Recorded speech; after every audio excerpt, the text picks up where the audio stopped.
Fire rips across the walls, catapult shells crashing into stone as the siege finally lands on his doorstep. Ash stands untouched in his red military coat, grinning like a man watching a plan bloom in real time. He roars Lily's name, voice cracking the chaos open, ordering the magician to drop the card he's been hiding. A small ring of purple light ignites above the battlefield, innocent for one heartbeat. Then it breathes. The ring detonates upward into a towering violet aura, swallowing the sky above the fortress walls. A sleek alien superstructure materializes inside that glow, perfect and unnatural, something the enemy was never meant to see. The dome locks into place, a closed ceiling of purple energy sealing friend and foe under the same sky. Inside its walls, Lily shines wrapped in shimmering mana, the braided magician holding the whole spell up. Her shadow elongates against the barrier wall, small and stubborn against the monster she just birthed. Lucas, the blonde knight, snaps to attention beside her and answers Ash with a crisp yes, Your Highness. Across the battlements, soldiers crank catapults into place, rotating the war machines toward the trapped horde. On the ramparts, ballistae click into firing position, iron teeth bared at every monster caged below. Ash barks a cleaner order through the chaos, telling every gunner to aim for the soul cores in their chests. Lucas leans into the shot, jaw clenched, the blonde aide turning into a machine of absolute discipline. A wall of bolts launches, silver streaks cutting through the violet haze toward the caged monsters. One of them gets smashed backwards, its armor cracked open, blue mist bleeding from the new wound. His voice cuts through again, crisp and cold, ordering them to build damage through the crossfire. Then a specter's soul core ruptures, a pillar of blue fire roaring up the dome as the first kill lands. Boots slam on the ramparts, running hard, a soldier closing the distance toward the prince mid-battle. Ken, the gruff soldier in red, skids up and screams out Your Highness, panic crawling into his voice. Sunlight and sparks rain between barricades, a pause louder than any explosion on the wall. Ash wipes a bead of sweat, teeth gritted, admitting under his breath that there are more of them than expected. His composure holds, and he snaps out a new order to fend them off using hit-and-run tactics.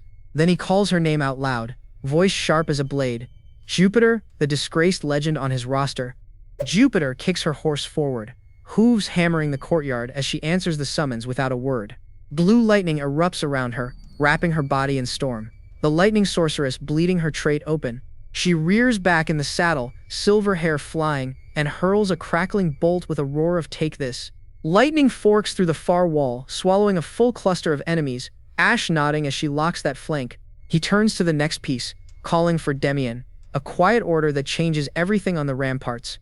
The priest bows his head, small voice trembling, whispering yes as he accepts the mission always coming. Damian presses his palms together under his golden cross, whispering a prayer no one else will hear tonight. He lifts his face, soft eyes turning lethal, the healer becoming a marksman in a single breath of air. His white-gloved hand slides around the wooden stock of a crossbow, fingers curling like he was born to it. He squares his shoulders, aims down the shaft, a single clean line of sight threading across the battlefield. The bolt launches in a halo of light, a perfect arc drawn across the dome's curved violet ceiling above. Somewhere far below, it slams into a specter's chest, cracking the creature's armored shell wide open. The phantom collapses in a heap of blue smoke, killed by a single shot from a priest with no war training. Damian stares at his own hands, mouth open in pure disbelief, soldiers flanking him in matching shock. Ash smirks from the ramparts, half awe, half dread, realizing the weapon he's just unlocked tonight. He names the trait plainly, 1,000-mile eyes punched through a phantom soul core with a normal arrow. His internal voice howls the same question at the sky. Just how broken is this overpowered trait? He sharpens again, breath steady, calling out the new geometry of the battle. The center is a kill zone. He assigns Damian to the left flank, the priest already repositioning, crossbow lifted and steady. A system readout punches across the dome, kill counts climbing past 45 through the meat grinder. Ash exhales almost cocky, saying at this rate things should go smooth before the real boss monster shows. Then the floor shifts under the numbers, reality stretching as something much larger begins to rise up. A kill count board explodes red, slamming the number 500 across the entire battle sky. Blue mana rises out of every armored corpse, rivers of soul light pulled upward into the waiting sky. The rivers coil together above the battlefield, forming a massive blue whirlpool of raw mana eating the sky. Ash freezes mid-sentence, eyes cracking wide, the prince who planned everything seeing what he didn't plan. His internal voice breaks out into a single word. That's an admission he would never say aloud. A notification slams open. A Spectre Knight level 25 above 500 living armor assaulters. He realizes the Living Armor Legion's boss monster has appeared far earlier than the script should allow. Smoke curls in the sky as the Phantom Boss Knight finally materializes, silent, arms folded at its sides. The Spectre Knight just floats there, arms drifting at its sides, not attacking, not moving, not threatening. Soldiers on the wall stare upward with their mouths open, one crying out asking what that thing even is. Ash grits his teeth behind the line, a single curse escaping his lips. Shit, the composure finally cracking. His back turns to the courtyard as the impossible silhouette of the boss shadows the entire fortress now. Jupiter's horse rears back, eyes wide with raw terror, teeth bared in a scream no soldier can calm.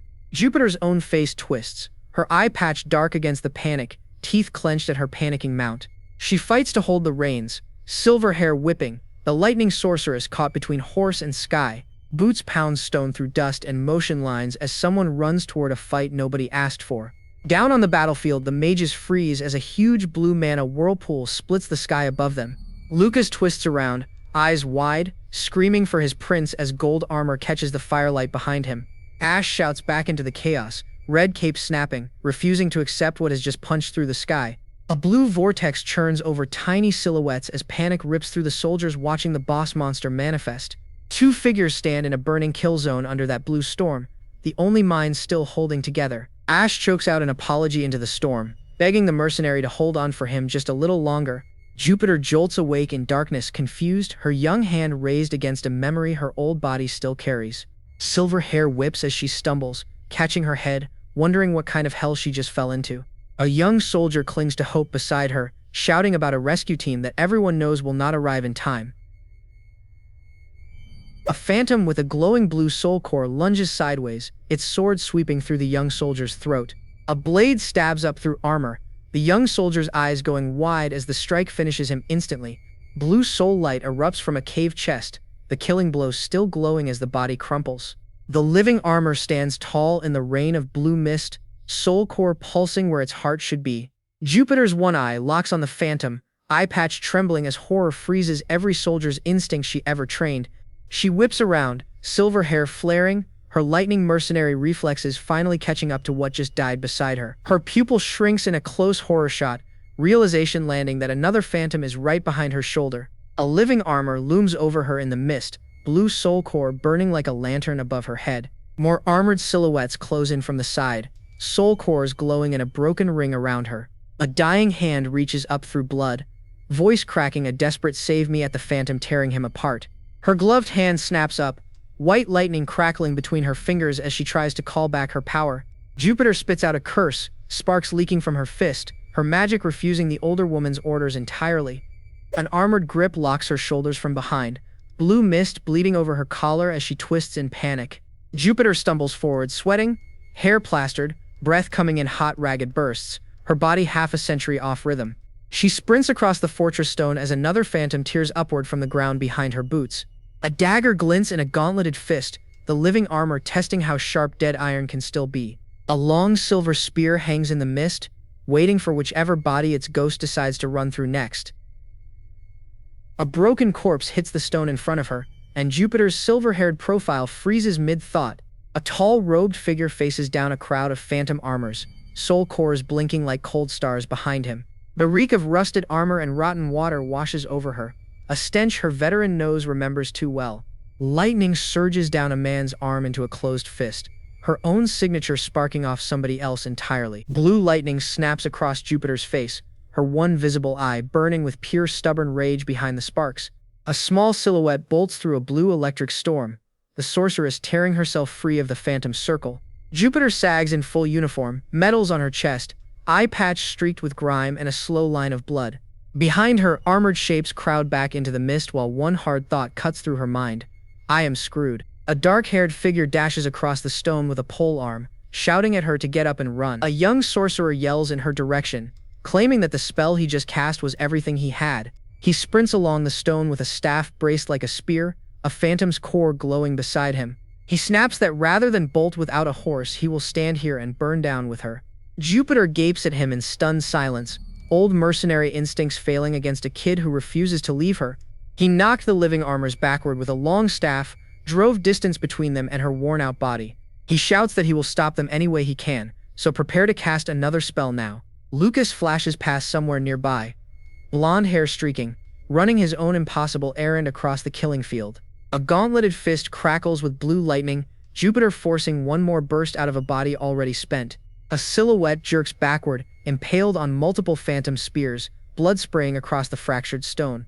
Her one eye twists in fury, a single word ripping from her throat as the young sorcerer takes the hit. Jupiter stands alone over a small broken body, the mist closing around her like a drawn curtain. She coughs blood into her gloved hand, ribs trembling, the taste of iron flooding a mouth that remembers younger wounds. She whispers, "Hey rookie," at nothing, a veteran's nickname landing softly in the empty space beside her. She stands over the fallen sorcerer in the ashfall, shoulders squared, voice lost inside her own throat. A single tear drags down Jupiter's cheek in a close shot, her uncovered eye finally betraying the grief inside her. A blue lightning sphere pulses in the dark, barely the size of a fist, her last desperate charge curling in. The sphere cracks against armor, electricity splintering outward as her strike barely scratches the nearest phantom.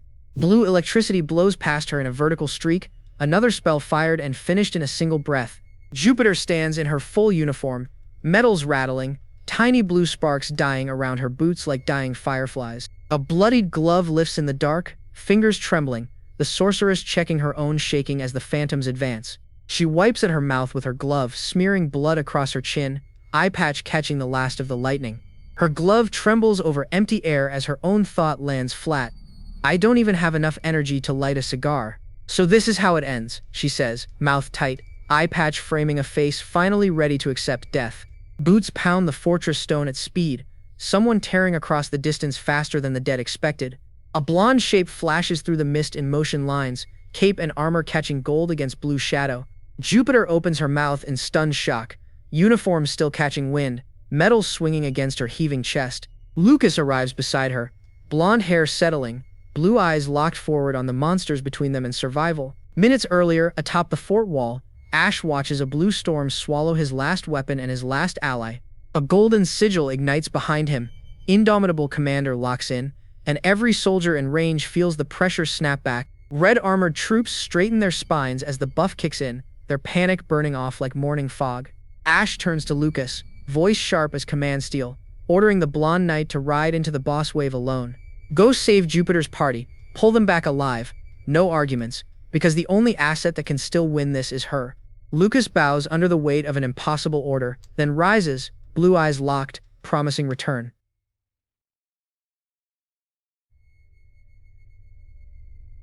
The gates crack open and smoke pours across the corpse field, Ash watching the kid ride into a graveyard of possibilities. Lucas accelerates into a golden blur, shield braced, every hoofbeat stealing seconds from Jupiter's bleeding clock. Hooves strike the battlefield like hammers, dust erupting, each impact echoing the promise he just made his prince. Behind the fog, Dame Jupiter lifts her head, silver hair matted, the eye-patch mercenary still breathing by sheer spite. The Spectre Knight wheels, ghost blade hunting her throat, but another blade slides in from nowhere to catch it. Lucas plants his shield between Jupiter and death, cavalry thundering behind him, the line redrawn in real time. Blue soul fire erupts as the phantom rears, the level 25 boss finally meeting someone who refuses to die quietly. Lucas drives forward, shield first, ramming the Spectre Knight back on its spectral heels with raw momentum. Sword arcs slash across the frame in streaks of silver, each strike chipping armor nobody else could even scratch. Gold light spirals around his blade as he carves a path clear, the cavalry punching through to reach their sorceress. Lucas scoops Jupiter up one-armed against his breastplate, the old legend going limp, her weight lighter than expected. She cracks a bloody grin through the pain, asking if he might be interested in meeting her granddaughter someday. Lucas answers with cold professionalism, "Save the flirting for later, use it to recover your magic instead." Jupiter laughs through a mouthful of blood, the kind of laugh only someone who survived too many wars can manage. Lucas just rides, armor scuffed, carrying her home because gratitude belongs to people who haven't earned respect yet. The fort wall grows closer with every hoofbeat, Lucas's jaw set, the rescue mission somehow actually succeeding. He apologizes softly that he couldn't arrive sooner, a knight's guilt stronger than any wound Jupiter is carrying. Jupiter tells him to save the regret for later, after they finish burning every monster still standing out there. Back at the wall, the blue phantom silhouette still looms behind the ramparts, because the boss wave is far from done. Jupiter mutters about how long it has been since anyone made this old hag sweat, her pride clawing back to life. Explosions bloom across the field as mana cannon shells finally land, orange bursts painting the fort in fire. Ash exhales, registering Jupiter returned alive, but the number next to friendly casualties is not one he can forgive. He admits it to himself.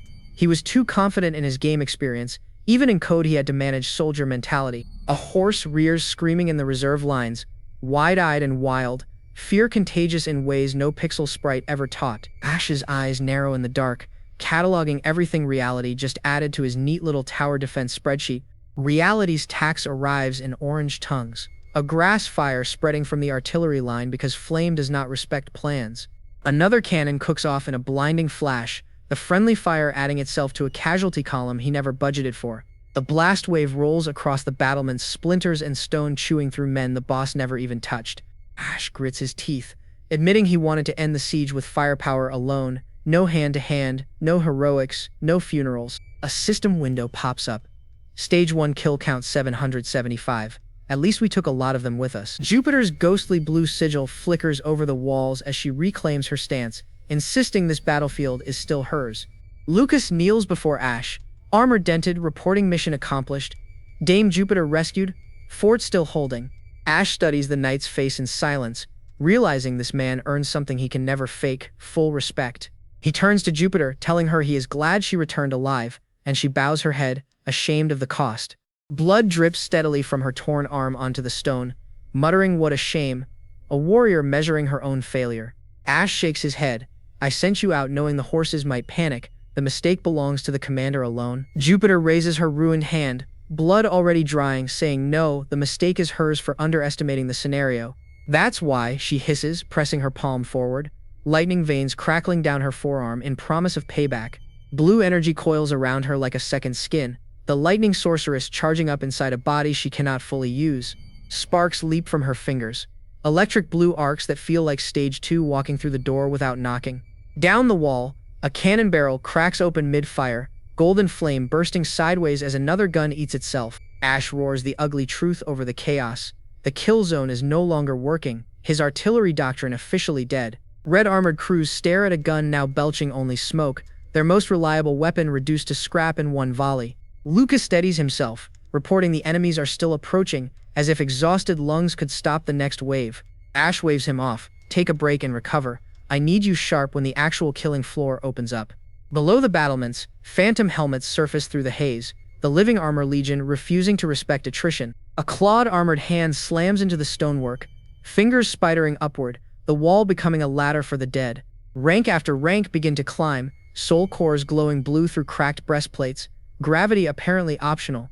Ash yanks his sword free, voice cracking across the parapet, prepare for hand-to-hand combat, no more safe distance.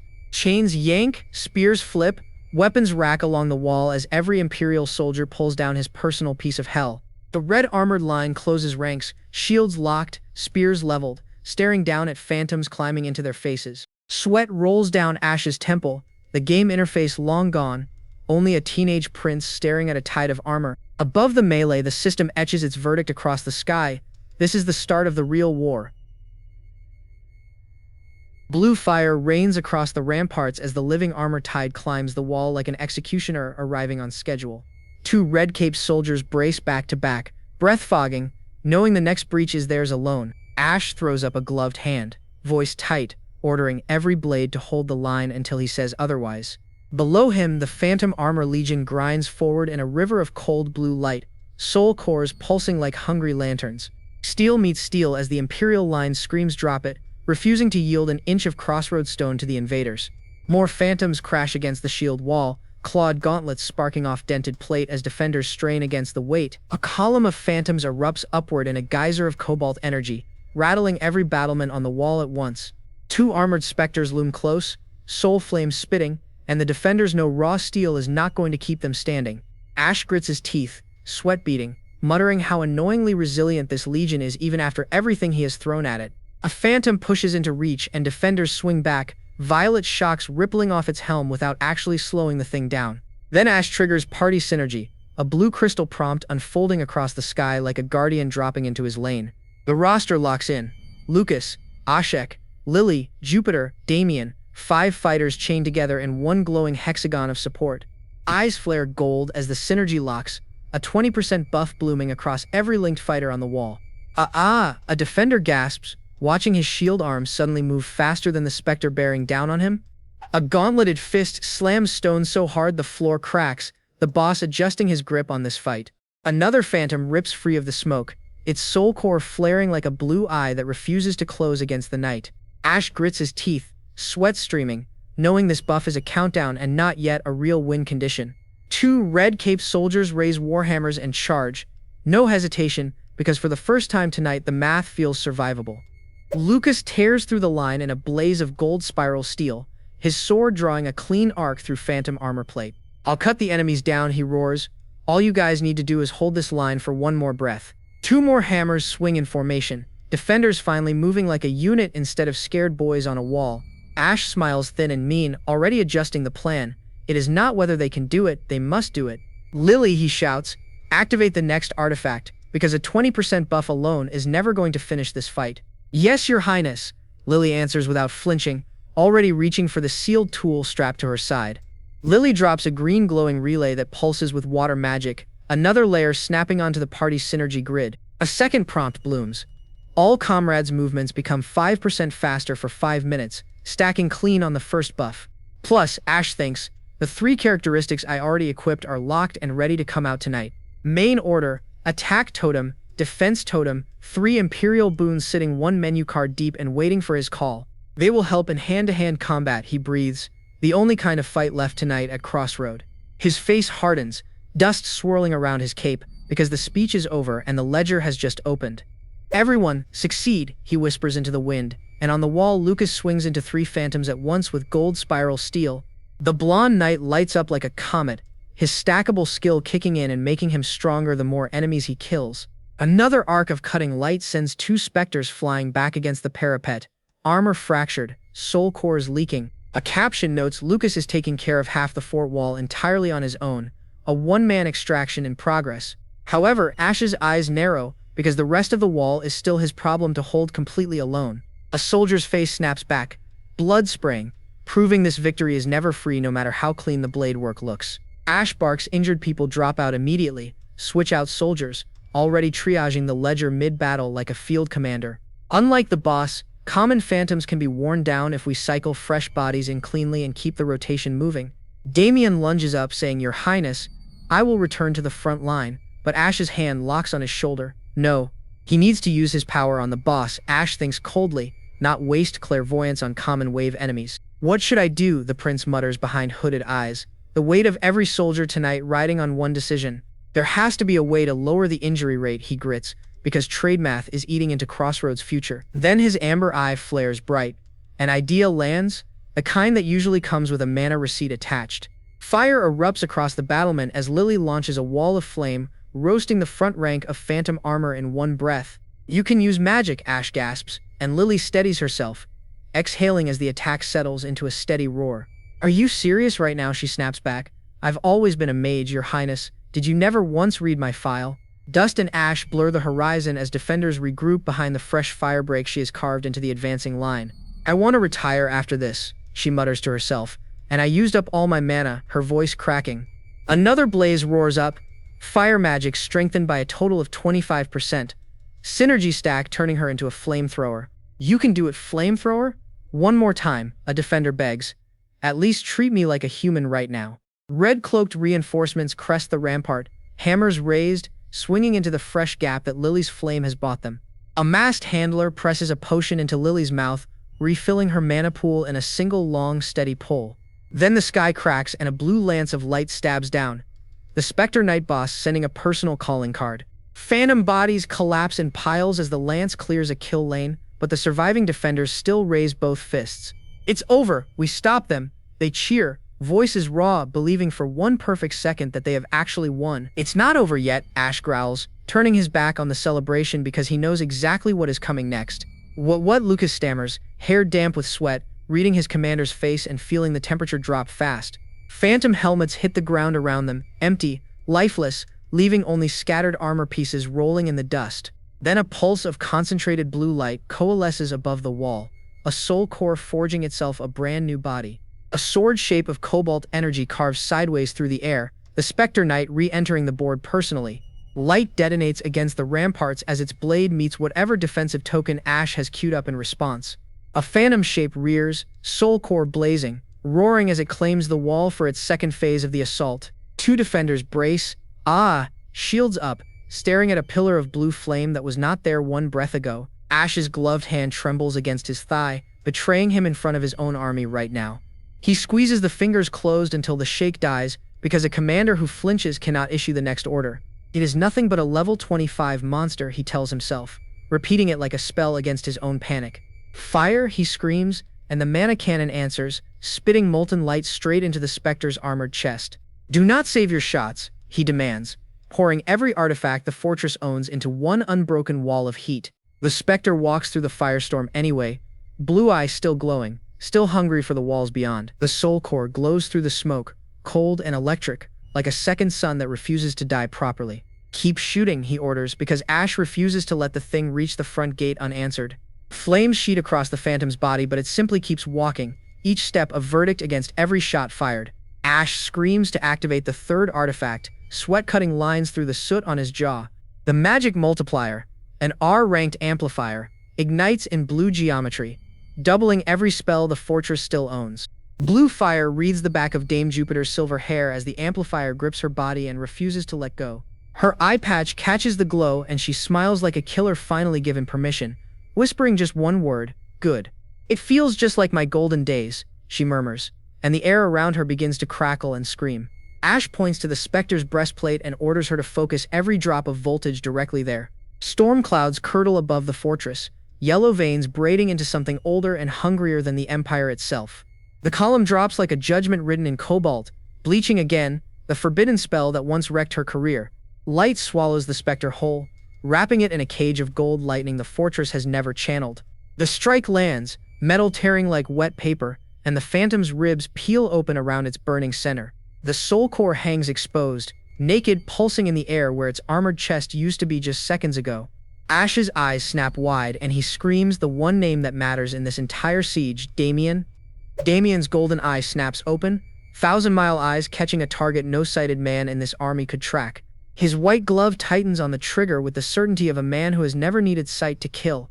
The bolt leaves the barrel, carving a silver scratch across the sky at a speed that forgets physics entirely. Clouds tear apart in its wake, the air itself bending sideways just to let the shaft through untouched. Mountains blur beneath the projectile, every horizon line stretching thin as the bolt hunts its one target. The arrow drives straight into the soul core and detonates it from the inside out with one clean impact. Nice shot, Damien. Ash laughs, teeth bared in something between relief and pure battlefield delirium.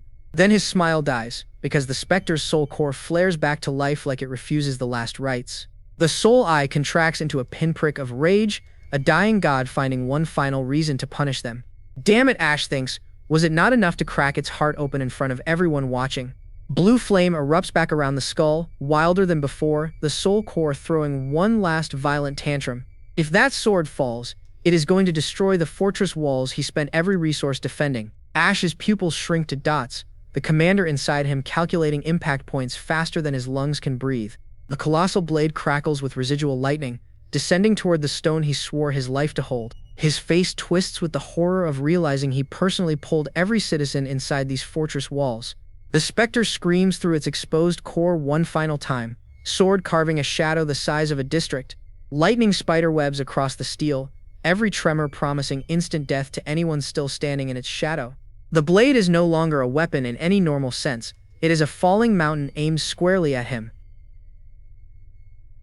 Ash does not flinch, because he already solved the problem. He is just waiting for the solution to arrive. Your Highness, Lucas screams, armor shrieking sparks as he crashes into his prince at a full dead sprint. You have to get out of her, he begs, voice tearing, blonde hair whipping violently in the growing shockwave. They tumble together as the sword detonates the battlement meters behind them, screaming into red smoke and debris. Ow, my back, Lucas groans, half crushed under his own armor, eyes already scanning for his prince's body. Are you okay, Your Highness? Lucas asks, and the priest, the magician, and blonde Van rush back together. The Spectre's massive sword sinks into empty stone, a grave marker with absolutely nothing left to bury beneath it. Then the soul core ruptures again, a detonation of blue flames screaming upward from the phantom's shattered frame. Lightning spiderwebs across the raised sword one more time, the specter trying to cast beyond its dying mind. Towers of cerulean fire climb the battlements, every spire of it the sound of a thing refusing death. The Spectre Knight's final tantrum paints the sky blue, burning hotter with every second left in its core. It is not an attack that deals damage, Ash explains, because this was always the real plan beneath the plan. But if it works, it drives the boss completely insane, and an insane soul core will burn itself alive. The soul core ignites golden and consumes itself, a sunrise swallowing the phantom frame from the inside outward. A pillar of sunlight erupts where the Spectre Knight used to stand, scorching the storm clouds off the sky entirely. The sword dissolves into starlight, the armor evaporates, and the boss that nearly ate a kingdom is simply gone. Red Cape soldiers lower their shields, staring into empty light, whispering, "Where did that giant even go?" "The prince got rid of them," another soldier answers, and the words pass along the wall like quiet prayer. Clouds peel back over the crossroads city, the first real sunlight in days landing on stone soaked with survivors. Voices carry across the battlements in broken cheers, the sound of people realizing they are somehow still alive. Ash raises one clenched fist toward his broken army, and the Empire finally catches its breath beneath him. "We will continue to win," he promises, the line of Red Cape troops standing like a second wall behind him. The soldiers straighten into formation beneath their captain, the fortress alive again because one man refused to fold. "Whether it was thanks to my passive skill," he thinks, "or my way with words, it actually felt good."